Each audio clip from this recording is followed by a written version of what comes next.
Você já se sentiu como se estivesse cercado, sem saída, o inimigo em volta da sua casa, querendo te destruir, querendo te matar?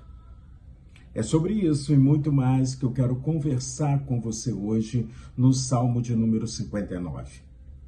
O contexto desse salmo, dessa linda poesia escrita por Davi e que traz lições maravilhosas para mim e para você hoje, é que Saul tinha planejado matar Davi e mandou alguns dos seus soldados cercarem a casa de Davi, esperando amanhecer para matá-lo. É tão interessante que quando eu olho para a composição desse salmo, eu fico imaginando o quão cercado muitas vezes nos sentimos com os problemas da vida, talvez uma dificuldade financeira, dívidas, quem sabe um problema sério de saúde que está tirando a nossa paz. Quando eu olho para o Salmo de número 59, eu vejo Davi reconhecendo o problema que ele tem, mas muito mais sabendo que Deus, o Senhor, está ao lado dele e vai fazer a diferença. Quando olhamos para esse salmo, nós vemos alguém que reconhece os problemas que está enfrentando, mas ao mesmo tempo sabe quem é que há de protegê-lo. O Salmo de número 59, nos versículos 1 e 2, diz assim: Livra-me, Deus meu, dos meus inimigos, põe-me fora do alcance dos meus adversários, livra-me dos que praticam a iniquidade e salve-me dos homens sanguinários. Davi sabia que a sua vida estava em perigo. Davi sabia a capacidade daqueles que estavam em volta da sua casa, esperando a oportunidade para prendê-lo, para matá-lo.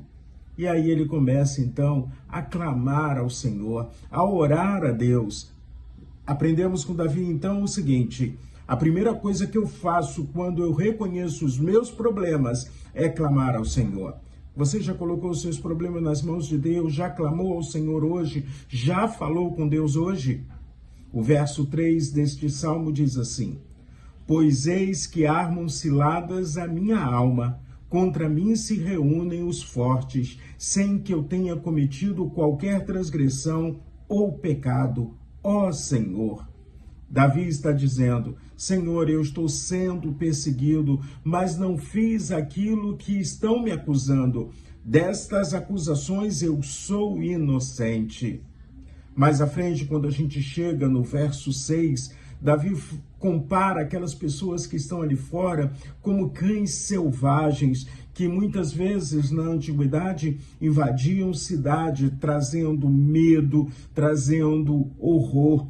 Verso 6 diz assim: Ao anoitecer, uivam como cães à volta da cidade.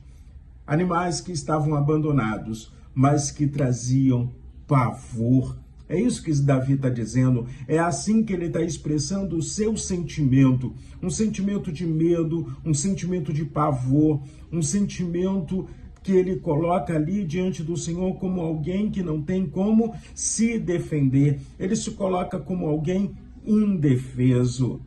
E no verso 7, Davi continua falando dos seus acusadores, da forma como eles estão agindo. Diz assim o verso 7: Proferem ameaças, em seus lábios a espada, pois dizem: quem vai ouvir? Ou seja, ainda estavam debochando de Davi, ainda estavam dizendo o seguinte: mesmo que ele grite, mesmo que ele clame, quem é que vai ouvir Davi?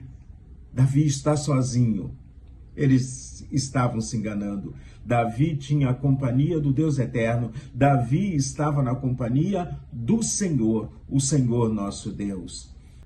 Quando olhamos para o Salmo de número 59 e olhamos também para o ministério de Jesus, Jesus foi cercado, Jesus foi traído, Jesus foi injustiçado. E tudo isso que Jesus passou, ele passou por minha causa e por sua causa. Jesus não cometeu mal algum, Jesus não cometeu pecado, mas Jesus tinha inimigos ferozes querendo matá-lo, querendo destruí-lo.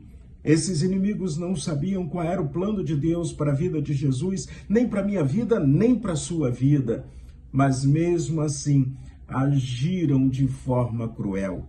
O apóstolo Pedro, que caminhou com Jesus, ele diz o seguinte em 1 Pedro capítulo 2, verso 22. Ele não cometeu pecado, nem foi encontrado engano em sua boca. Jesus era inocente e ali ele sofreu por mim e por você.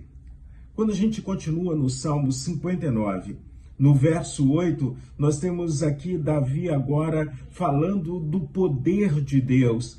Verso 8 diz assim: mas tu, Senhor, vai rir deles, zombarás de todas as nações. Aqui não é um riso de deboche. Davi está dizendo o seguinte: é engraçado como essas pessoas não creem em Deus, é engraçado como essas pessoas não confiam no Senhor, é engraçado como essas pessoas não colocam a sua vida nas mãos de Deus e vivem o plano e o propósito do Senhor para as suas vidas.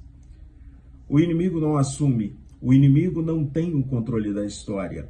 O controle da história está nas mãos do Senhor. Davi entende que Deus é o seu alto refúgio. Davi entende que mesmo durante a noite, como cães selvagens, eles uivam. Mas de manhã, ao amanhecer, Davi começa a cantar um louvor, uma adoração ao Senhor.